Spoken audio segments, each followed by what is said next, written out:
नमस्कार, आप देख रहे हैं न्यूज़ वन इंडिया। मैं हूं आपके साथ में सृष्टि पांडे। आप देख रहे हैं बड़ी बहस। कोरोना काल में हाहाकार मचा हुआ है। रोज संक्रमण के नए मामले उजागर हो रहे हैं। ऐसे में स्वास्थ्य विभाग से लेकर राज्य सरकारें और केंद्र सरकार के माथे पर बल पड़ गया है। ऊपर से भारतीय चिकित्सा अनुसंधान परिषद की तरफ से गठित ऑपरेशन रिसर्च ग्रुप के शोधकर्ताओं के अध्ययन में नवंबर में मामले बढ़ने और बेड वेंटिलेटर की कमी के खुलासे ने चिंता की लकीरें और बढ़ा दी हैं। अब ऐसे में बढ़ते मामलों और स्वास्थ्य की चरमराई व्यवस्था को लेकर अमित शाह ने सर्वदलीय बैठक बुलाई है। अब ऐसे में सवाल यह उठता है कि क्या आने वाले दिनों में बेड और वेंटिलेटर की कमी आने वाली है? क्या केंद्र के कहने से विपक्ष कोरोना के खिलाफ में समर में साथ खड़ा दिखाई देगा? इसीलिए हम कह रहे हैं कि सियासत छोड़ो और तोड़ निकालो। इसी पर चर्चा करेंगे। उससे पहले आप खास रिपोर्ट पर नजर डालिए।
जी हाँ, तो जो समय है वो पूरे देश के लिए सही नहीं है, लेकिन अब सवाल यह है कि क्या राजनीति छोड़कर सरकार के साथ में सभी विपक्षी दल खड़े होंगे, एक साथ लड़ाई करने के लिए अब तैयार होंगे? क्योंकि ना कोई चुनाव है, ना किसी चुनावी रैली का मामला है। मामला अपने देश का और अपने लोगों की जिंदगियों को बचाने का है। तो क्या सिर्फ विपक्ष अभी तक जो बातें करता आया है, जो लालछन, जो इल्जाम लगाते आया है, इन सारी बातों को छोड़कर अपना दिमाग खोलकर एकजुट होकर क्या अब हम सोच सकते हैं कि कोरोना से लड़ा कैसे जाए? कोई वैक्सीन नहीं है, कोई दवाई नहीं है, कोई इलाज नहीं है। आप सब जानते हैं, हर कोई जानता है। राजनीति करने से भी इसका कोई हल नहीं निकलने वाला है। इसका हल सिर्फ एक है कि एकजुट होकर, एक साथ खड़े होकर किसी तरीके से इस लड़ाई से लड़ा जाए।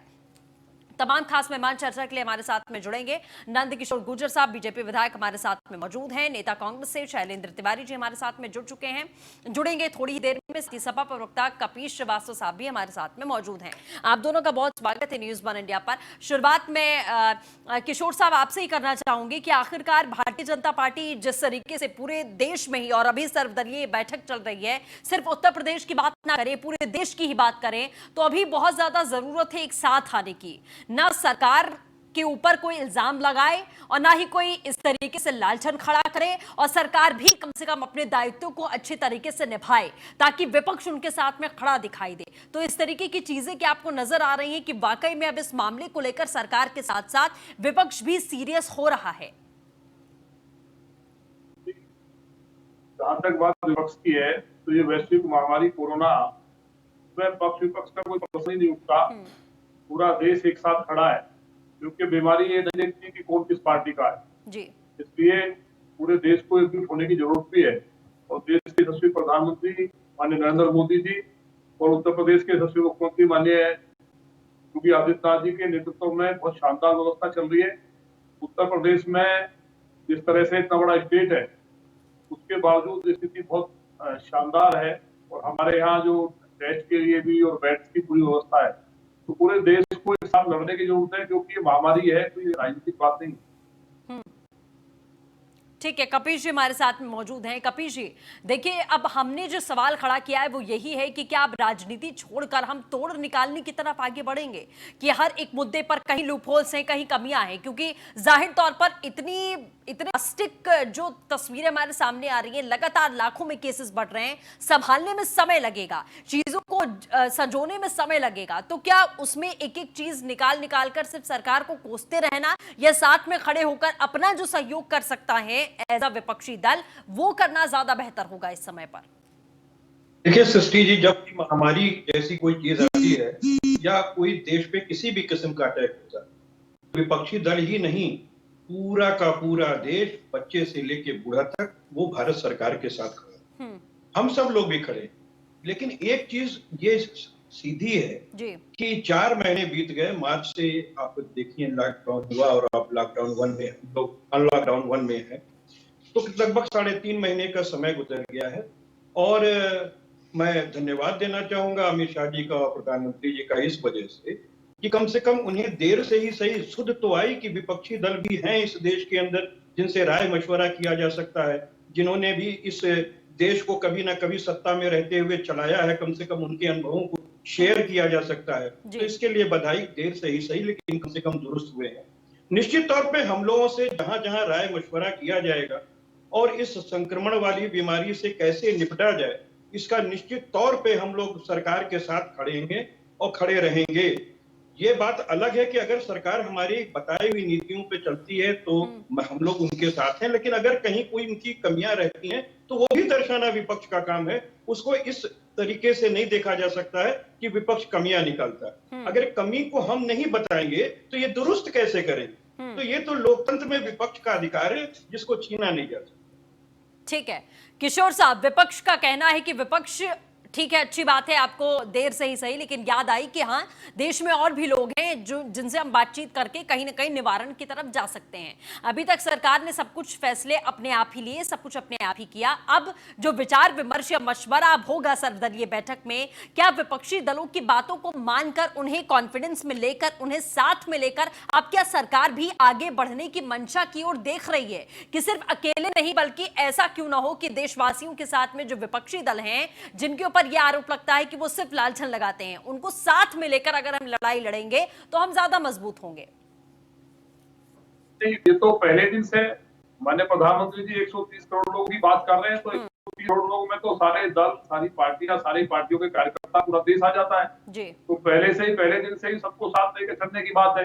अब जो पार्टी के जो लीडर्स हैं, उनके साथ विचार विमर्श करने की बात जो माननीय गृहमंत्री जी ने की है, तो वो एक अलग बात है। तो पूरे देश को साथ लेकर चल रहे हैं। इस बीमारी में कोई ऐसा किसी को साथ लेकर ना चलने का तो कोई विषय नहीं होता, या कौन किस पार्टी का है, कौन क्या है, उसके लिए कोई कोरोना के लिए कोई ऐसा तो है नहीं कि वो कांग्रेस वालों को आएगा या बीजेपी वालों को नहीं आएगा। पूरा देश एक साथ चल रहा है। और ये जो वैश्विक महामारी है, इसमें ऐसा नहीं है, भारत की जो संस्कृति है, हमारी सबसे बड़ी चीज इसलिए है, इतनी बड़ी हमारी जनसंख्या के बावजूद भारत के अंदर संक्रमण बहुत एकदम मिनिमम है। अगर दूसरे देशों के हम कंपेयर कर रहे हैं कि हमारा नंबर चौथा 5वां नंबर आया है, उन देश की जनसंख्या कुछ भी नहीं है। तो इसलिए उत्तर प्रदेश के अंदर, क्योंकि गाँव में ज्यादा हम लोग रहते हैं और गाँव के अंदर इस संक्रमण नहीं है, तो ये ऊपर वाले की कृपा है। जहां तक बात शहर की है, वहां भी हमारा जो इम्यून सिस्टम, ज्यादातर लोग जो यंग है, उनका ये कोरोना अपने आप ठीक हो जा रहा है। तो उसके लिए तमाम चीजें हैं। और जितनी व्यवस्थाएं शानदार इस सरकार ने की है। अच्छा किशोर साहब, आप उत्तर प्रदेश की व्यवस्थाओं को बार बार जिक्र कर रहे हैं कि बहुत शानदार व्यवस्था की गई है, मतलब आप संतुष्ट हैं क्या? क्योंकि आने वाला समय बहुत ज्यादा डिफिकल्ट होने वाला है। अभी लगातार जुलाई तक की बातें हुई थी कि जुलाई तक में कोरोना चरम पर पहुंचेगा, लेकिन अब नवंबर तक की मामला खिंच रहा है कि नवंबर तक हमें बेड और वेंटिलेटर की कमी आने लगेगी, जो कि यूपी में अभी इस तरीके की खबर नहीं है, लेकिन पूरे देश के अलग अलग कोने में, आप मुंबई में देख लीजिए, दिल्ली में ही देख लीजिए, यहां पर बेड और वेंटिलेटर की कमी अभी से दिखने लगी है। तो क्या यूपी में हम इतनी मजबूती के साथ में तैयार हैं कि अगर कभी हमें ये दृश्य देखना पड़े, ये इन तस्वीरों का सामना करना पड़े, तो हम इसके लिए अपने तमाम मरीजों का इलाज करवा सकते हैं?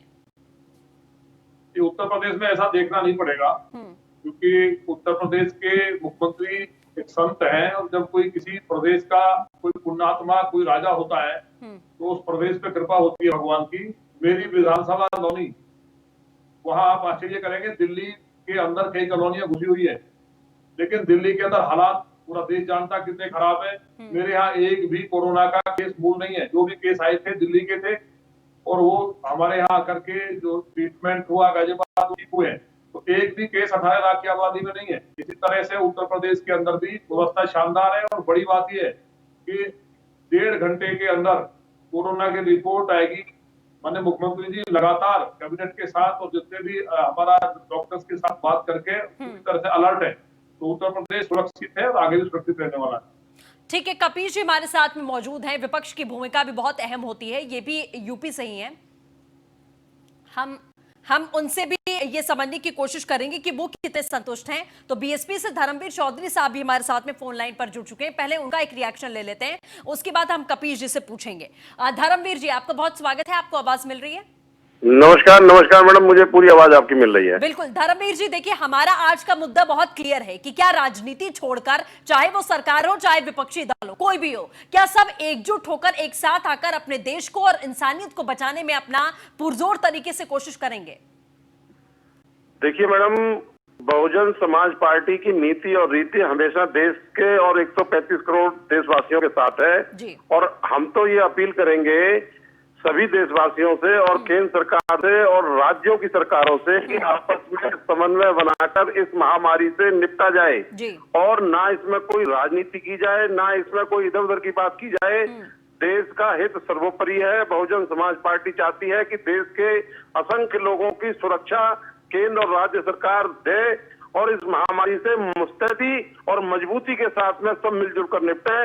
ये बहुजन समाज पार्टी की नेता ने बहुत पहले ही क्लियर कर दिया है। आप मानते हैं कि बीएसपी की तरफ से ऐसे स्टैंड लिए जा रहे हैं जो ट्वीट पे ट्वीट करके तमाम बातें करके सरकार का खोखलापन और ये तमाम चीजें, इस तरीके का जो जिक्र हो रहा है ना सर, ये हर दल के लिए, देखिए सर, हर दल के लिए, मैं सिर्फ ये आपसे पूछना चाह रही हूँ सर, और मजदूरों को मरने के लिए सड़कों पर छोड़ देंगे और सरकार को संज्ञान नहीं लगी, तो उन मजदूरों के साथ में, उन बेबस लोगों के साथ में, गरीब लोगों के साथ में तो बहुजन समाज पार्टी धर्मवीर जी, सिर्फ बातें करने से हम साथ में नहीं खड़े हो सकते कि हम सिर्फ ट्वीट कर दिए और हमने सिर्फ भाषण दे दिया, इससे हम उनके साथ में खड़े हो गए। साथ में उनके हम तब खड़े होंगे सर जब हमने उनके लिए कुछ किया हो। जब उत्तर प्रदेश सरकार ने कोटा में बसें लगवा करके वहां से छात्रों को निकाला, तो हमारी नेता आदरणीय बहन कुमारी मायावती जी ने उनकी प्रशंसा की। और जहां पर सरकार को घेरने का काम है तो हम विपक्षी दल की भूमिका में हैं, हम सरकार को घेरेंगे। और जहां पर सरकार अगर सराहनीय कदम कोई उठा रही है तो उसकी प्रशंसा भी करेंगे। यही हमारा फर्ज है। ठीक है, नंद किशोर जी हमारे साथ जुड़े, वो इस बात का जवाब देंगे। लोनी विधायक नंद किशोर जी। मेरी बात तो उन्होंने पूरी कर दी। तो बहन जी ने तारीफ की है सरकार की, और कल भी तारीफ की है कि सरकार की व्यवस्थाएं बहुत शानदार है जी। तो जो हमारे साथी कह रहे हैं तो मैं तो उसका स्वागत करता हूँ। लेकिन जहां तक मजदूरों की बात है, आपने देखा होगा, मैं किसी पार्टी के लिए नहीं बोलना चाहता था, अगर धर्मवीर जी इस बात को जानते हैं कि दिल्ली से किस तरह से मजदूरों को एक कहकर के खदेड़ा गया और दिल्ली बॉर्डर पे ला करके उस हालात में लगभग 1 लाख मजदूरों को छोड़ दिया गया।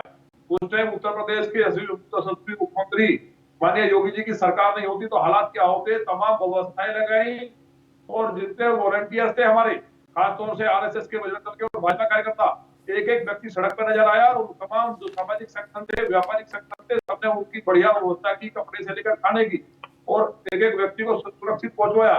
आप जो कह रहे हैं कोटा से लाने की बात, पूरे देश से हमने अपने उत्तर प्रदेश के लोगों को ला के सुरक्षित किया है। तो इसके लिए तो बहन जी ने कल भी मैंने मुख्यमंत्री जी का धन्यवाद किया है।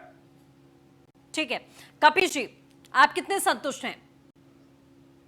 देखिए, जहां तक संतुष्टि की बात है, तो जिस तरीके से अतिशयोक्ति अलंकार का प्रयोग हमारे माननीय विधायक जी कर रहे हैं, ये अनुचित है। दूसरी बात, पूरी परिकल्पना इस बात की करना कि अगर कोई दूसरी सरकार होती, अगर कोई दूसरा मुख्यमंत्री होता तो क्या होता, हाँ। और पूजा पाठ वाले अगर हमारे महंत जी न होते तो फिर क्या होता। तो देखिए, ये सब चीजें अतिशयोक्ति अलंकार के तहत है। आप अभी भी रेलिवेंट नहीं हो पा रहे हैं इस बीमारी से, कि ये किसी के पूजा पाठ को नहीं देखती है। अगर देखती तो आप पूरे भारत में योगी जी का को दे दीजिए, वो संभाल लें, जैसे उत्तर प्रदेश संभाला है उन्होंने। आप वो मोदी जी को भी तो समझा लें कि उन्होंने आखिर उत्तर प्रदेश के अंदर क्या ऐसी व्यवस्था कर दी है कि यहाँ बहुत कम लोग संक्रमित हुए।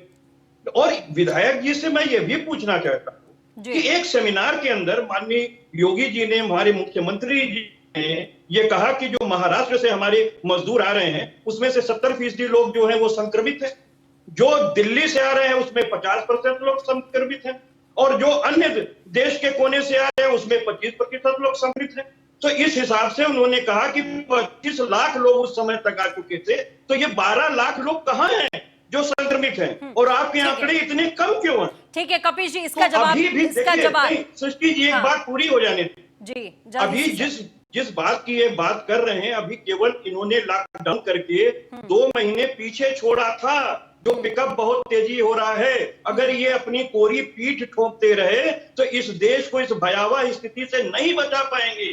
वेंटिलेटर की कमियों को कैसे पूरा करेंगे, इनके पास कोई अभी रोड मैप नहीं है। आप रोड मैप पर सवाल है, रोड मैप पर सवाल है, क्या प्लान है आगे, ये भी हम किशोर साहब जुड़े हमारे साथ, उनसे जानने की कोशिश करेंगे। उससे पहले कांग्रेस नेता हमारे साथ में जुड़ चुके हैं, उनका भी रिएक्शन ले लेते हैं। शैलेंद्र तिवारी जी, शैलेंद्र जी, सर्वदलीय बैठक बुलाई गई है, हर किसी की अपनी अपनी जिम्मेदारी है, कांग्रेस पार्टी से आप जुड़े हुए हैं, उसको आप रिप्रेजेंट कर रहे हैं। जाहिर तौर पर कई ऐसे राज्य हैं जहां कांग्रेस पार्टी की सरकार है, जहां से ऐसी बातें भी सामने आई, जो महाराष्ट्र एक एग्जाम्पल आपके सामने है कि जहां पर उतना स्टैंड नहीं लिया गया चीजों को कंट्रोल करने के लिए जितना करना चाहिए था। अभी क्या आपको लगता है कि अब जरूरत है कि सारी चीजों को छोड़कर इलेक्शन, वोट बैंक, भाषण, इन सारी चीजों को दरकिनार करके हमें सरकार के साथ में, या आपको सरकार के साथ में, या सरकार को आपके साथ में खड़े होकर अब एक तोड़ निकालने की जरूरत है, एक साथ मिलकर? शैलेंद्र जी, देखिए, मैं पूरी जिम्मेदारी के साथ कहता हूं कि ये बात बिल्कुल सत्य है कि ये जो समय चल रहा है, ये जो संकट काल है, कोरोना काल इसको हम कह सकते हैं, इस महामारी से उभरने के लिए सबको एक साथ काम करने की जरूरत है, इसमें कोई दो राय नहीं है जी। लेकिन जो सत्ता पक्ष के लोग हैं वो कहने में करने में बड़ा अंतर रख रहे हैं, जिसकी वजह से ये सामंजस्य बन नहीं पा रहा है।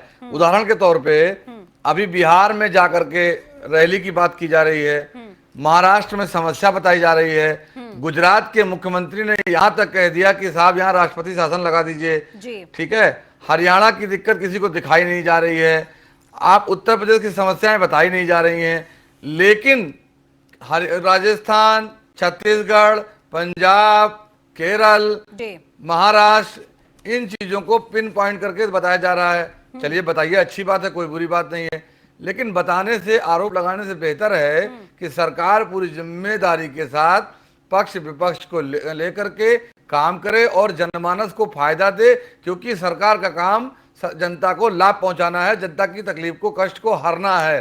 अब एक बात और, दूसरी, आपने शुरू से लेकर के अंत तक जो व्यवस्था दी है, उस व्यवस्था को आप जरा ध्यान से देखिएगा। जब आपको 3 महीने बाद इस तरह की व्यवस्था दे देनी चाहिए कि सब खोल दो, अपनी मनमर्जी से करो, समझ गए हो, तो फिर 3 महीने बंद करके धंधा चौपट करने की जरूरत क्या थी, मंदी लाने की जरूरत क्या थी? मध्यम वर्ग जिसका हो गया बेड़ा गर्क, वो क्या करेगा? उसे आपने क्या दिया? केवल जुमला। ठीक है शैलेंद्र जी, मैं एक सवाल छोटा सा आपसे लेना चाहूंगा, फिर मैं आगे बढ़ूंगी के साथ। आप मुझे बताइए कि आपके कहने का जनता के साथ ये मतलब है कि लॉकडाउन नहीं होना चाहिए था? नहीं। लॉकडाउन को सलीके से करना चाहिए था।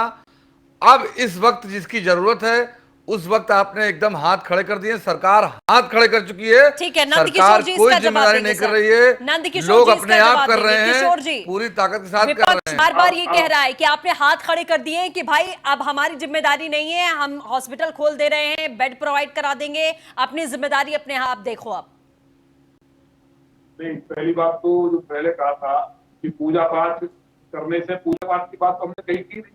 इन लोगों को पूजा पाठ से इतना नाराज क्यों है? ये चोरी से पूजा पाठ करते हैं घर में बैठ के, खुलेआम पूजा पाठ करते हैं। किशोर साहब छोड़ दीजिए ना पूजा पाठ को, अभी पूजा पाठ का मामला नहीं है, थोड़ा दरकिनार कर दीजिए। नंद किशोर साहब थोड़ा पूजा पाठ को छोड़ दीजिए, अभी पूजा पाठ का मामला नहीं है। यज्ञ और हवन करके कोरोना नहीं जाएगा। लेकिन देश में अंधविश्वास मत फैलाइए, थाली और ताली बजवा करके। पूजा पाठ आप करिए घर में बैठ करके, लेकिन 132 करोड़ लोगों से आप थाली और ताली बजवाएंगे और देश के अंदर अंधविश्वास फैलाएंगे कि इससे कोरोना भाग जाएगा, तो ये बहुत दुखद है देश के लिए। हम 21वीं सदी के भारत में जी रहे हैं। आप वैक्सीन पैदा कीजिए, दवाई पैदा कीजिए, सरकार का क्या दायित्व है? सरकार का दायित्व ये नहीं है कि आप अंधविश्वास फैलाएं और ताली धर्मवीर जी, मैं जवाब ले लूं सर, मैं जवाब ले लूं। किशोर साहब मेरा निवेदन है कि आप लोग कृपया करके मुद्दे पर रहिए। सवाल ये है कि कोरोना से कैसे लड़ा जाए, पूजा पाठ कैसे की जाए, सवाल ये नहीं है। पूजा पाठ को अभी 2 मिनट के लिए साइड में रखिए, पूजा पाठ से कोरोना नहीं जाएगा, ये सब जानते हैं। नंद किशोर जी, हाँ, देखिए, पूजा पाठ का हमने नहीं कहा, आप लोगों ने कहा। सरकार पूरी तरह से कह रही है हाथ खड़े कर दे, ये नहीं है।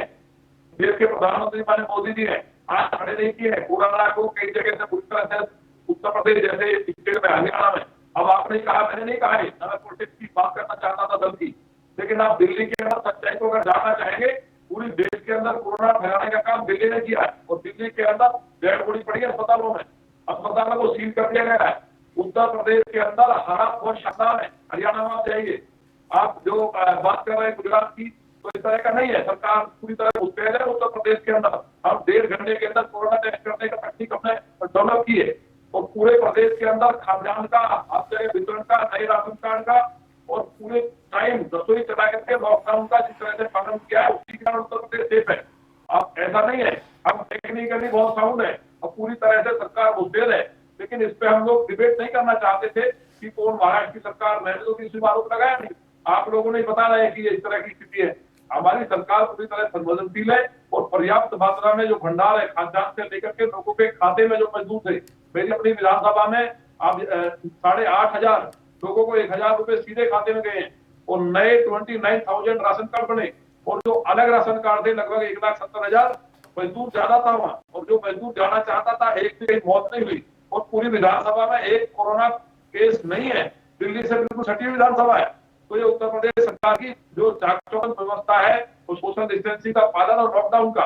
और जहां तक अर्थव्यवस्था की बात आप लोग कर रहे हैं, तो अर्थव्यवस्था पे मेरा ये कहना है कि जो दुनिया के अंदर जो मॉडल था, जहाँ पे शुरू में कोरोना आया, तो लॉकडाउन का पालन करा के लोगों को उसके हैबिट डालना हिंदुस्तान के लोगों ने सीख लिया है, मास्क के साथ, सोशल डिस्टेंसिंग के साथ। इसलिए क्योंकि देश को भी चलना बहुत जरूरी है और आप लोग अगर चाहते हैं कि लॉकडाउन में रहना चाहिए हमेशा, तो आप जो पार्टी के लोग बैठे उनसे कहें, माननीय गृह मंत्री जी आज बात कर रहे हैं कि पूरे देश को लॉकडाउन कर दिया जाए। ठीक है, तो कपिश जी, सब लोगों को बुलाया गया। कपिश जी, देखिए सृष्टि जी, सबसे पहली चीज हम ये कहना चाहेंगे कि देखिए विधायक जी आज जिस मुद्दे पे हैं उस पे वो सेंट्रलाइज करें अपने आप, क्योंकि अगर इधर उधर की बात करेंगे तो निश्चित कोई भी दल का नेता बैठेगा वो आपकी दूसरी बातों को घेरेगा, क्योंकि आपने जो किया है वो सर्वोत्तम नहीं है। अगर आपने सर्वोत्तम किया होता तो लॉकडाउन ही नहीं करना पड़ता इस देश के अंदर। आप तो नमस्ते ट्रंप में परेशान थे, आप तो मध्य प्रदेश के अंदर सरकार बनाने में परेशान थे और आपने जब मध्य प्रदेश की सरकार बना लिया तो अचानक आपने लॉकडाउन कर दिया। 13 मार्च तक आपका स्वास्थ्य विभाग कह रहा था कोरोना से डरने की जरूरत नहीं है। आखिर 9 दिन में वो कौन सी परिस्थितियां पैदा हो गई? कपिश जी सेंट्रलाइज करने की बात कर रहे थे, आप खुद भटक रहे हैं। कपिश जी सुन लीजिए, देखिए यहीं पर ये आपका स्वास्थ्य विभाग नहीं होता, स्वास्थ्य विभाग पूरे देश का होता है, सबका होता है। आगे क्या होगा तो उसकी सुध लीजिए। ये महाराष्ट्र में सरकार बनना और नमस्ते ट्रंप का क्या लेना देना है सर? अगर कोरोना आया है तो उसके लिए शुद्ध रूप से जवाबदेह अगर कोई है तो मोदी सरकार है। उसने समय पे क्यों नहीं अंतरराष्ट्रीय बॉर्डर सील किए? नवंबर के अंदर आपके बगल का चाइना राष्ट्र है जिसके यहाँ ये आप तो ये भी कह कपिल जी, आप डिसाइड कर लीजिए पहले। आप तो ये भी कह रहे हैं कि लॉकडाउन नहीं लगाना चाहिए था, असमय लॉकडाउन लगा दिया, सरकार बनाई उसके बाद में लॉकडाउन लगा दिया। आप तो ये भी मान रहे हैं ना कि लॉकडाउन नहीं लगाना चाहिए था। लॉकडाउन करने की जरूरत ही नहीं पड़ी। पाकिस्तान सब जगह जिम्मेवार हम ही है। सृष्टि जी शैलेंद्र जी बोलिए। किशोर साहब मैं इसके बाद जवाब लूंगी आपसे। शैलेंद्र जी देखिए, जो हमारे विधायक जी बैठे हैं, माननीय विधायक गुजर जी, मैं उनके बातों से कतई सहमत नहीं हूं, क्योंकि वो एक बात से सहमत हूं कि उनके क्षेत्र में कोई कोरोना नहीं है। ठीक है, अच्छी बात है, वो क्षेत्र में कारगुजारी अच्छी कर रहे हैं, अच्छा काम कर रहे हैं, बढ़िया बात है। लेकिन उत्तर प्रदेश की स्थिति में कहाँ जांचें हो रही हैं? यहीं पर एक महिला प्रेगनेंसी के मामले में 7 अस्पतालों में जाती है, उसकी मृत्यु हो जाती है, कहाँ इलाज मिलता है? एक बात, पूरे उत्तर प्रदेश में किस जिले में कौन सी जगह पर जांचें कितनी हो रही हैं बता नहीं पा रहे हैं। 23 करोड़ लोगों में कितने लोगों की इन्होंने जांच कराई है बता नहीं पा रहे हैं। सिर्फ और सिर्फ वाहवाही करना एक अलग। जी हाँ, तो सियासत छोड़कर तोड़ निकालना इस समय बहुत जरूरी है। तमाम खास मेहमान लगातार हमारे साथ में बने हुए हैं। नंद किशोर जी, सवाल आपके ऊपर देखिए, जिस तरीके से लगातार यहाँ पर उठ रहा है कि आखिरकार हॉस्पिटल्स की सिचुएशन, आप बार बार कह रहे हैं कि बहुत ज्यादा शानदार है, बहुत ज्यादा अच्छी व्यवस्था है उत्तर प्रदेश में, लेकिन अब हॉस्पिटल्स में भी किशोर साहब बहुत सारे ऐसे केसेस हैं। लेटेस्ट केस सामने आया था, प्रेग्नेंट महिला को इलाज नहीं मिला, उसकी मौत हो गई थी। ऐसे तमाम केसेस थे जहां हॉस्पिटल्स पेशेंट्स को ले नहीं रहे हैं, गेट से वापस कर दे रहे हैं। ऐसे बहुत सारी तस्वीरें सामने आई हैं। इन्हें देखकर आप कैसे कह सकते हैं कि बहुत शानदार व्यवस्था है उत्तर प्रदेश में? ये जो सामने आया है उसमें मीडिया का जो रोल है उसके द्वारा दुरुस्त भी हुआ, उन पर कार्रवाई हुई है। गाजियाबाद जिले में अकेले 13,000 से ज्यादा जांच हुई। अभी हमारे मित्र कह रहे थे कि भाई जांच जो नहीं हो रही है, 13,000 जांच हुई है, जिसमें से हमारे यहाँ जो मरीज है वो 2 मौत हमारे यहाँ जिले में हुई है। अब उनको कोरोना कह सकते हैं, हार्ट अटैक से हुई है। तो जो गाजियाबाद की व्यवस्था की अगर मैं बात करूं, मैं पूरे प्रदेश की बात नहीं कर रहा हूँ, क्योंकि जाओ मुझे गाजियाबाद के बारे में डीपली मालूम है, और जहाँ तक मेरी विधानसभा रौनी है वहाँ का, तो वहाँ कोई इस तरह की घटना नहीं हुई है। तो 13,000 जांच होना अपने यहाँ पर रिकॉर्ड है, और उसमें मोस्टली नेगेटिव आई और लोग सेफ है। तो अगर किसी हॉस्पिटल में डॉक्टर्स ने किसी ने नहीं दिया है तो उसका तो वो गंभीर बात है, उस पर कार्रवाई हुई है। नहीं देखिए सर, अब आप बीजेपी के विधायक हैं तो जाहिर तौर पर आपके एरिया के अलावा भी मैं कम से कम पूरे उत्तर प्रदेश की बात तो करूंगी, क्योंकि हैं तो आप भारतीय जनता पार्टी की तरफ से ही। मैं एक सवाल यहां पर ये पूछ रही हूं कि सिचुएशन बहुत ज्यादा खराब से खराब हो रही है, सरकार इसके लिए कितनी तैयार है? सिर्फ विपक्ष के साथ में सर्वदलीय बैठक करके आप विचार विमर्श कर लेंगे, लेकिन आगे के सिचुएशन के लिए बेड है, वेंटिलेटर है, हॉस्पिटल्स में व्यवस्थाएं कैसी होंगी, कैसे आइसोलेशन सेंटर बनाए जा रहे हैं, क्या क्या चीजें की जा रही है, टेस्टिंग कैसे और ज्यादा उसको बढ़ा दिया जाएगा, इन सारी चीजों के लिए क्या रोड मैप है सरकार के पास में? ये कम से कम देश की जनता और विपक्ष भी जानना चाहता है। वो तो सारा आपके सामने है, सबको मालूम है कि उत्तर प्रदेश के अंदर जो आइसोलेशन वार्ड थे वो शुरू में ही हमने बना लिए थे। 2 लाख बेड और हमने तैयार किए हैं, और जो हमारे स्कूल पे या जो प्राइवेट हॉस्पिटल है उनको भी गवर्नमेंट ने टेक ओवर किया है, और कहीं किसी तरह की व्यवस्था की कोई प्रॉब्लम नहीं है। जो लोग फील्ड में है या जा रहे हैं, देख रहे हैं, वो सब लोग सेटिस्फाइड है, और उत्तर प्रदेश के अंदर किसी तरह की कोई दिक्कत नहीं है। हमारे पास बेड की कोई कमी नहीं है, बेड की और मेडिसिन की कोई कमी नहीं है, डॉक्टर की कमी नहीं है। लेकिन हाँ ये जरूर है, कुछ लोग ऐसे डॉक्टर हो सकते हैं जिनको संवेदना नहीं है और इस तरह से एडमिट नहीं किया, किसी की मौत हुई है, तो उसके लिए मैंने मुख्यमंत्री जी ऐसा नहीं किसी को छोड़ने वाले हैं। ठीक है, धर्मवीर जी बने हमारे साथ।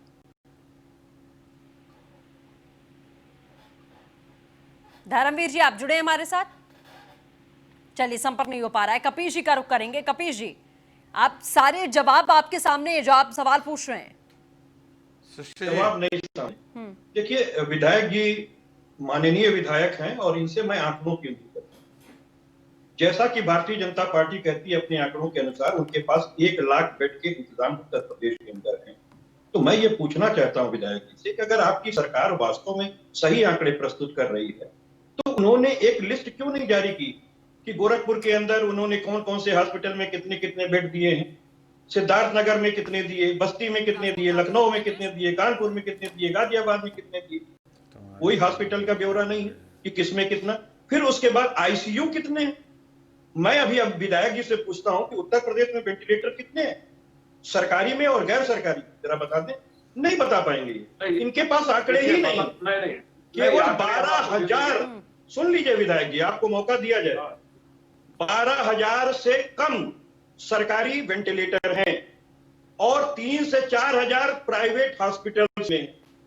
तो 15,000 आप अगर वेंटिलेटर का उपयोग करना चाहें तो सिर्फ कोरोना के अंदर ही तो नहीं वेंटिलेटर लगते हैं, वेंटिलेटर तो अन्य के भी अंदर लगते हैं। इस पेंडेमिक में जितनी मृत्यु दर है, अगर उस हिसाब से या जो भर्ती हो रहे हैं और जो नवंबर में आने की बात की जा रही है, कम से कम उत्तर प्रदेश के अंदर 1.5 से 2 लाख वेंटिलेटर चाहिए हो, जो कि अभी केवल भारत में है। और 23 मार्च तक इन्होंने बाकायदा जो भारत की कंपनियां वेंटिलेटर बनाती थी उनको इन्होंने विदेशों को बेचा है। और अब जो इन्होंने टेंडर दिए हैं, विधायक जी नहीं बता पाएंगे कि एक भी वेंटिलेटर इन 3.5 महीने में विदेश की धरती से कौन टेंडर लिया और किसने सप्लाई की है, विधायक जी नहीं बता पाएंगे। मैं पूछ रहा हूं, बताइए। ठीक है, मैं जवाब लूंगी, जो भी चीजें हैं मैं जवाब लूंगी। उससे पहले शैलेंद्र जी कुछ कहना चाह रहे हैं, बोलिए शैलेंद्र जी। देखिए, ऐसा है कि विधायक जी की सरकार की स्थिति जो है वो कुछ इस तरह की है कि जिधर से गुजरो धुआं बिछा दो, जहां भी पहुंचो धमाल कर दो, न कुछ कर सको तो बवाल कर दो, तुम्हें सियासत ने हक दिया है हरी जमी को लाल कर दो। वकील भी तुम हो, दलील भी तुम हो। कुल मिलाकर के स्थिति ऐसी बनी हुई है कि आप सारी चीज़ों को अपने हाथों में रख करके खुद ही तय कर देते हो कि ये सही है, ये गलत है। और जब कोई आदमी उसमें क्वेश्चन खड़ा करते हैं तो नहीं ये गलत है, ये सही है। कुल मिलाकर के पूरे हिंदुस्तान को आपने सिर्फ देश की एकता, अखंडता और संप्रभुता को तोड़ने में लगा रखा है। आपने पूरा माहौल बिगाड़ रखा है। आप उहापोह की स्थिति में है कि जनता की मदद कहां करनी है, जनता को कहां परेशान करना है, ये सब कुछ आपका तय ही नहीं है।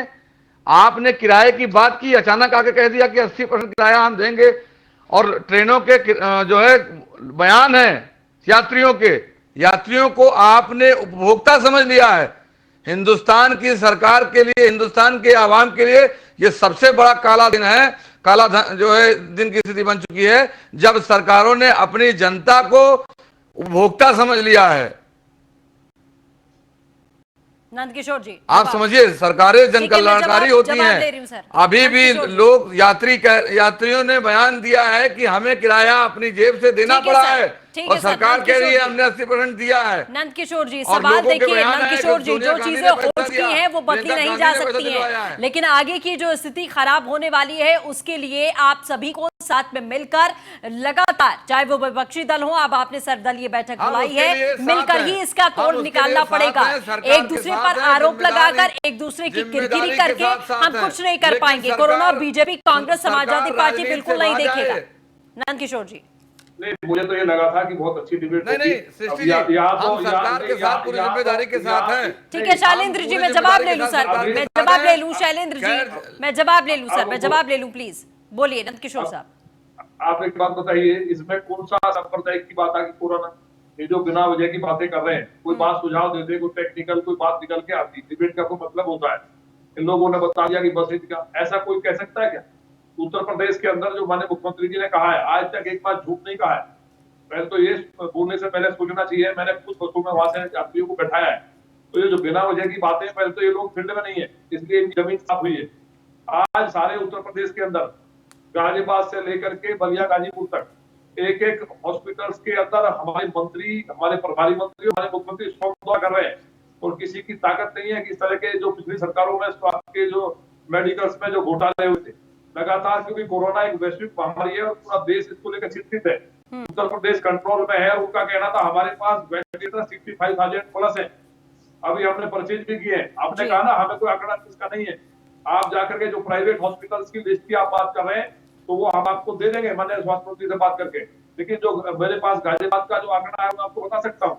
उत्तर प्रदेश के अंदर अगर इतनी चाक-चौबंद व्यवस्था नहीं होती, इतना बड़ा प्रदेश जिसको बदहाल स्थिति में छोड़ा गया था, आज कोरोना के मामले में हम एकदम ऐसा नहीं है, एकदम टेक्निकली साउंड है और पूरी तरह से तैयार है। कहीं किसी को चिंता करने की जरूरत नहीं है। और उत्तर प्रदेश के अंदर जो रेशो है दूसरे स्टेट के अगर हम कंपेयरिंग करते हैं तो यहाँ बिल्कुल नॉर्मल है। ठीक है, आपके हिसाब से सब कुछ नॉर्मल है उत्तर प्रदेश में? बिल्कुल नॉर्मल है, इस पे कोई चिंता करने की बात नहीं है। इनका हमने दल जो सहयोगियों का जो हमने मदद मांगी है वो सब नॉर्मल है। सृष्टि जी, डिलीवरी करने वाली, सुनिए, महिलाएं डिलीवरी नहीं कर पा रही हैं, सरकार अपने वादों की डिलीवरी नहीं कर पा रही है। ऐसा कहने से नहीं होता है, सब जगह सब बढ़िया चल रहा है। एक आध घटना होती रहती है, ऐसा नहीं है कहीं एक कोई घटना हुई तो अरे एक दो घटना सर इंसान की जान जा रही है, आपकी एक दो घटना के चक्कर में लोगों की जान जा रही है, और आपके लिए वो एक दो घटना होगी। किशोर साहब, आपके लिए आसान होगा बोल देना कि एक दो घटना होती रहती है। इट्स नॉट नॉर्मल कि एक दो घटना होती रहती है। विधायक की मृत्यु हो गई है, एक नहीं 7 घटनाएं बता रहा हूँ, बनारस में, गाजीपुर में, गोरखपुर में, नोएडा में, लखनऊ में। ऐसा नहीं है, ये बिल्कुल बात गलत है। पूरी तरह से सरकार जहाँ भी जो गलत हुआ है सरकार नहीं है।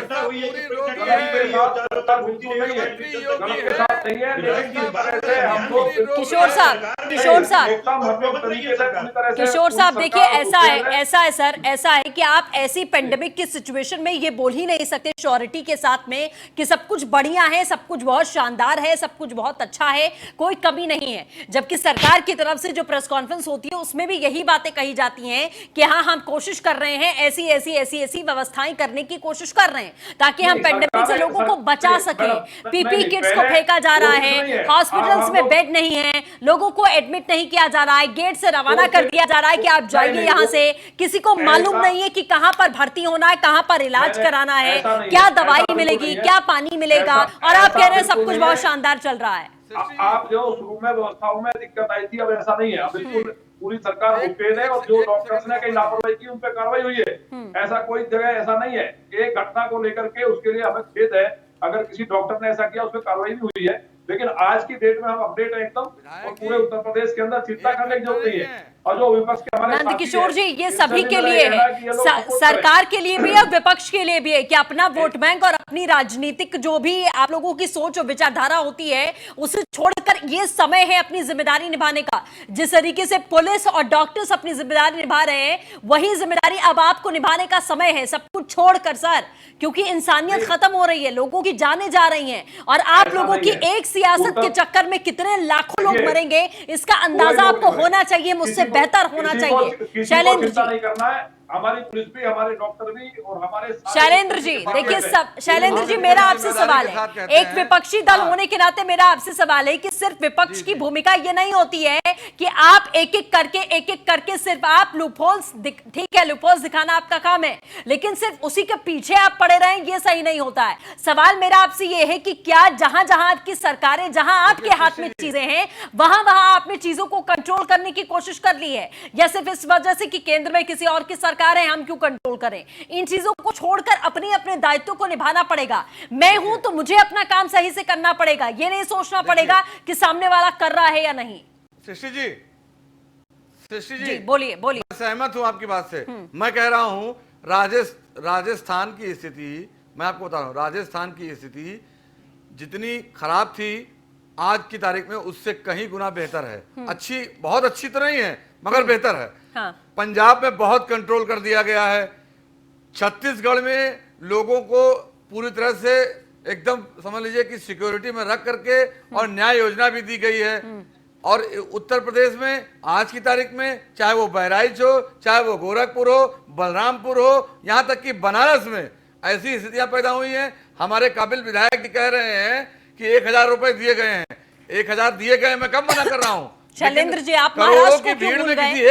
आप महाराष्ट्र को क्यों भूल गए? आप उस पर बात क्यों नहीं करना चाहते सर? थोड़ा समझना पड़ेगा। देखिए शैलेंद्र जी, ये बहुत ज्यादा नाजुक मामला है हमारे देश के लिए, बहुत ज्यादा नाजुक और बहुत ज्यादा बुरी सिचुएशन है सर।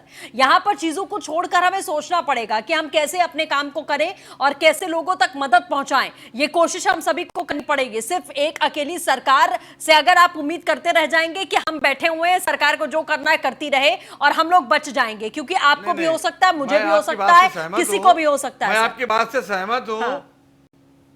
सृष्टि जी, मैं आपकी बात से सहमत हूं। सरकार की मदद करना, पक्ष विपक्ष और सभी जितने भी देश के जिम्मेदार नागरिक हैं, यहाँ तक कि नागरिक की जिम्मेदारी बनती है, वो लोग करते हैं। आप बात समझिए, मैं वही कहने चाह रहा हूं कि आपको जब जरूरत थी आपने वोट लिया, आपको जब जरूरत थी आपने चंदा लिया, जनता को क्या दिया आपने बदले में? आप समझिए, मेरा विषय यही है, हम आपके साथ हैं। आप हमें बताइए कि आप विपक्ष को ये करना चाहिए, विपक्ष को करेगा, सरकार बताए। आज जो इतने दिन बाद हो रहा है, विपक्ष की बैठक हो रही है, ये अगर देश के प्रधानमंत्री पहले ही समय में देश के तमाम सांसदों से जो है दूरदर्शिता के माध्यम से, सोशल मीडिया के माध्यम से अगर बात करते, गुफ्तगू करते, तो ऐसी स्थिति ना पैदा होती। ठीक है, और महाराष्ट्र में किसकी सरकार थी तब सर? सर, आपने अपनी सिचुएशन संभाल ली थी, आपने अपने हालातों को संभाल लिया था, जहां आपके हाथ में कंट्रोल था आपने उसे संभाल लिया था कि ठीक है, केंद्र सरकार का यहां इन्वॉल्वमेंट नहीं है, यहां पर बीजेपी की सरकार नहीं है, आपने उस मामले को कंट्रोल कर लिया था, सारी सिचुएशन आपने कंट्रोल कर ली थी और आप नजीर पेश कर रहे थे। आपको नजीर पेश करनी चाहिए थी कि जहां पर बीजेपी की सरकार नहीं, वहां पर स्थिति बहुत ज्यादा कंट्रोल में है। सृष्टि जी, पंजाब में नजीर पेश कर देख लीजिए आप, राजस्थान के भीलवाड़ा 1 नंबर पे था, आज की तारीख में सब कुछ खत्म हो चुका है वहां पे, पता कर लीजिए आप किसी से। ऐसी स्थितियां पैदा की गई हैं महाराष्ट्र में, पता कर लीजिए। महाराष्ट्र पर आप फिर चर्चा नहीं करेंगे? सरकार बनाने के लिए आप बहुत तेजी से तैयार थे सर। सुनिए, मैं महाराष्ट्र की चर्चा देखिए, हाँ। महाराष्ट्र जो है वो एक तरह से जहां पर जो धारावी जगह है, वहां की स्थिति बहुत ही भयानक है। उसमें सरकार पूरी जिम्मेदारी के साथ काम कर रही है। मैं ये नहीं कहता कि बहुत नहीं कर रही है, 100% आप कहने के लिए कह रहे हैं नहीं कर रही है, पूरा काम कर रही है, नहीं कर रही है। बात समझिए, आपको आंख नाक कान खोलकर देखकर सूंघकर और सुनकर समझना पड़ेगा कि नहीं कर रही है। ये आपको एक्सेप्ट करना पड़ेगा सर कि नहीं कर रही है सरकारें काम, ये समझ लीजिए आप।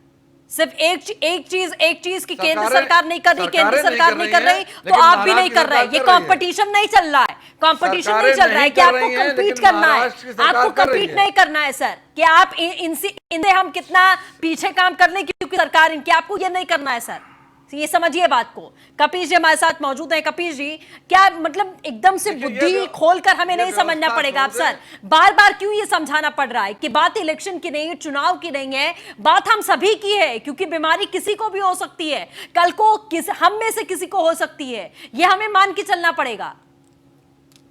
बिल्कुल, ये पेंडेमिक है, महामारी पूरी वैश्विक महामारी की तरह फैली हुई है और भारत के लिए भी ये महामारी एक ऐसी महामारी बन करके आई है तो लाखों लोगों को अब अपने चपेट में, तो बहुत संजीदा होने की जरूरत है, चाहे वो सत्ता पक्ष हो या विपक्ष हो या इस देश का एक एक नागरिक हो, सारे लोगों को बहुत सजग होने की जरूरत है।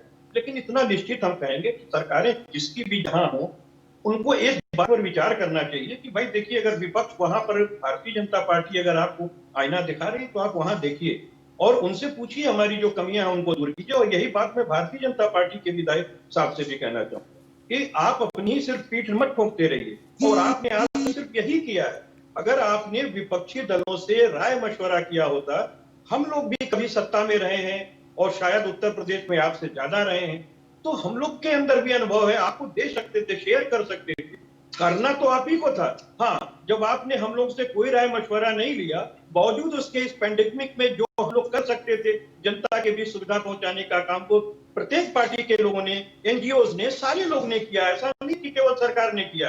सरकार का तो ये धर्म ही बनता, वो तो पाल्य है, ईश्वर के समान है, सत्ता उनकी है और पाल्य जो है वो प्रजा है, तो आप ही रखेंगे ख्याल। लेकिन अगर आपने 1000 रुपए दिया है तो उसको आप पीठ मत ठोकिए इस वजह से कि वो तो ऊंट के मुंह में गिरा है। अगर 1000 रुपए को अगर आप डिवाइड कर दें तो 33 रुपए 35 पैसे एक दिन की रिलीफ है एक परिवार में, यानी कि अगर 6 लोग हों तो 5 रुपए की रिलीफ आप डेली दे रहे तो उससे क्या होगा।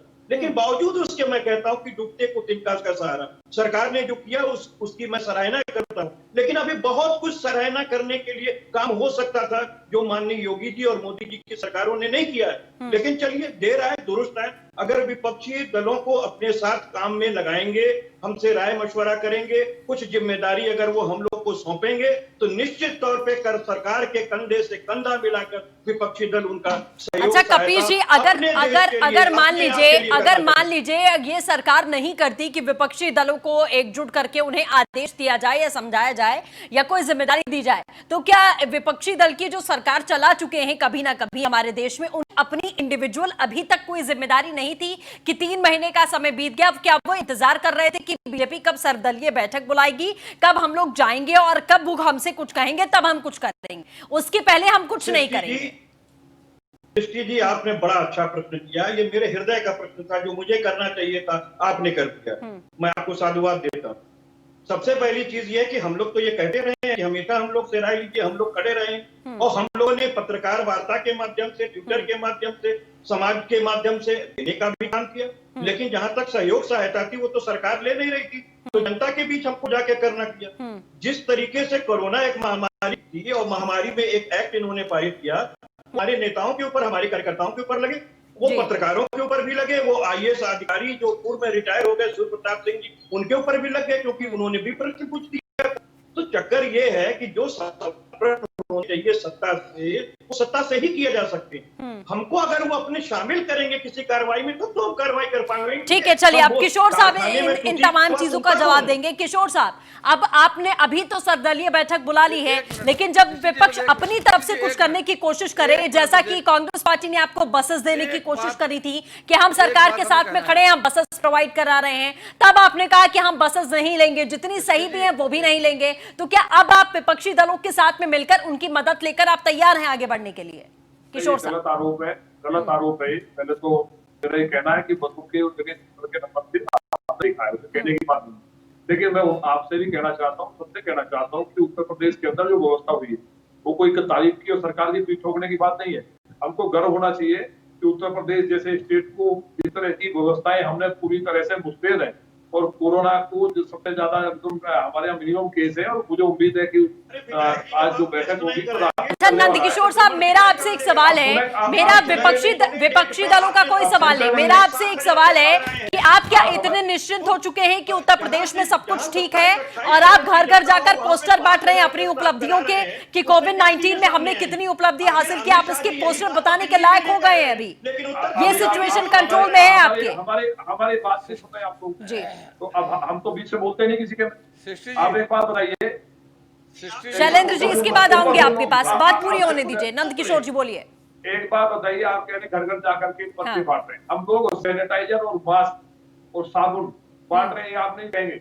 हम लोगों ने जो व्यवस्थाएं की उसको आप नहीं बताएंगे, हमने जो नए राशन कार्ड बनवाए उसको नहीं बताएंगे, जो मशीन हमने फ्री ऑफ कॉस्ट दी है जो उसके लिए मजदूर। अरे सर, वो सारी चीजें सबको पता है, वो सारी चीजें दिखाई जा रही हैं, दबाई जा रही हैं, लेकिन इस समय में अपनी सरकार की उपलब्धियां दिखाना जरूरी है। आपको इलेक्शन की आप तैयारी कर रहे हैं, आप 2022 की तैयारी कर रहे हैं। अरे 2022 तक पहले देश को सही सलामत तो रहने दीजिए सर, उसके लिए काम कर लीजिए, उसके बाद 22 की भी तैयारी हो जाएगी सर। आपने बताया मास्क और सैनिटाइजर बांट रहे हैं, राशन किट बांट रहे हैं लोग। और सारे विधायक उत्तर प्रदेश के सबको बधाई देना चाहता हूँ मैं।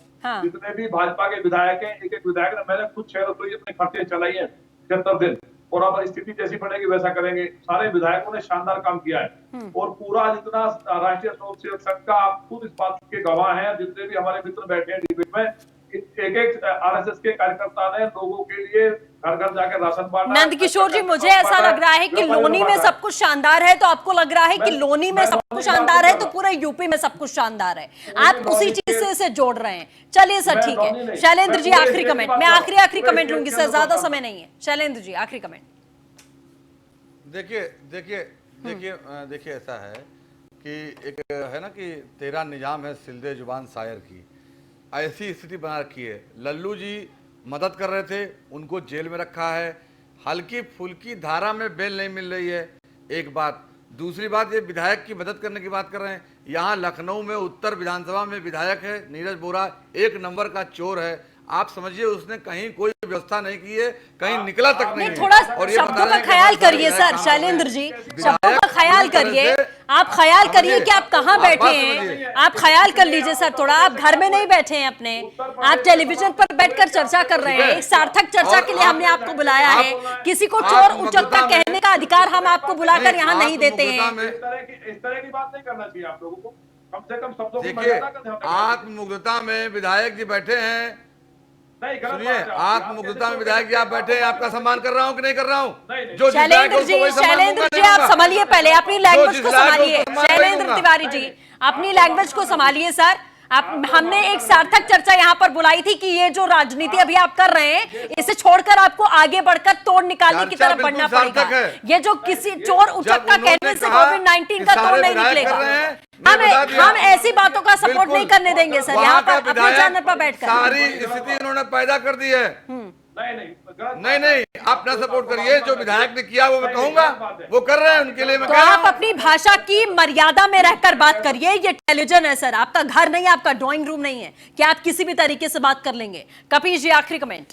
नहीं, हम ड्राइंग देखिए, चोर को हम निश्चित तौर पर डिबेट में चाहे वो क्विक हो, कम से कम शब्दों की इस तरीके से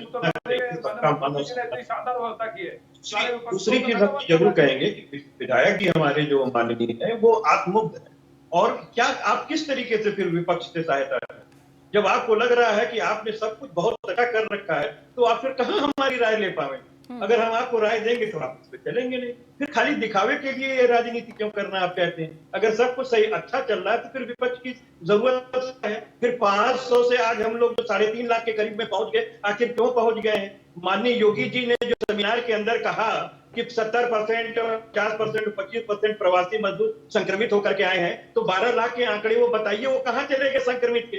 या कह दीजिए माननीय योगी जी ने बोला था और आप सही बोल रहे हैं, या आपके आंकड़े सही हैं? इन दोनों में क्या सही है यही विधायक जी बता दें। तो हम ये कहना चाहेंगे, आप मुक्त मत होइए। हमेशा अगर आप अपनी पीठ ठोक करके चल जाएंगे तो विधायक जी, अगर आप राजनीति करेंगे तो विपक्ष यहाँ पे खाटू संसद समागम करने के लिए नहीं बैठा है, वो आपकी कमियों को घेरेगा। चलिए ठीक है, आप लोग करते रहिए फिर राजनीति। कपीश जी, नंदकिशोर जी, शैलेंद्र जी, हमारे साथ जुड़ने के लिए बहुत बहुत शुक्रिया। तो जाहिर तौर पर जो हम उम्मीद कर रहे हैं कि क्या आप सियासत को छोड़कर सभी लोग एकजुट मिलकर सर्वदलीय बैठक के बाद में क्या ये अपने बुद्धि विवेक से काम करके कोरोना के तोड़ की तरफ तो छोड़ दीजिए, चीजों को मैनेज करने के लिए क्या सभी लोग एक साथ आएंगे? ये बहुत बड़ा सवाल है। लेकिन ये सिर्फ कहने में अच्छा लग रहा है, करने में बड़ा मुश्किल है कि राजनीतिक दल राजनीति छोड़कर और देश को बचाने के लिए, लोगों को बचाने के लिए एक साथ एकजुट होकर खड़े हो जाएं, अपने वोट बैंक, अपने इलेक्शन की मोहमाया को छोड़कर। यह भी कहीं ना कहीं बहुत नामुमकिन सी बात है, लेकिन जरूरत अभी इसी की है देश को। फिलहाल के लिए बस इतना ही। नमस्कार।